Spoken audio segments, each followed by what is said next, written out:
অনেক শিক্ষক, অনেক ওস্তাদ বিনা বেতনে চাকরি করেছেন। হয়তো তোমাদের এই ইতিহাস জানা নেই। ফাইল ঘাটাঘাটি করলে মাঝে মধ্যে চোখের পানি চলে আসে। 200 টাকা বেতনে অনেক শিক্ষক এই মাদ্রাসায় চাকরি করেছেন।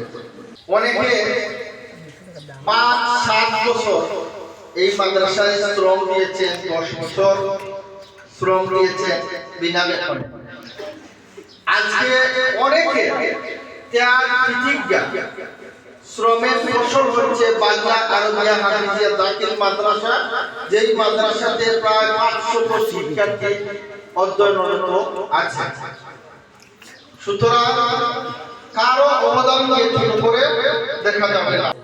আমরা যখন দুপুরে একটা অনুষ্ঠান করেছিলাম, ওই বক্তব্যে আমি বলেছিলাম যে কাউকে অ্যারিস্টটলের সূত্র মতে কাউকে ছোট করে সকল কাজ সততার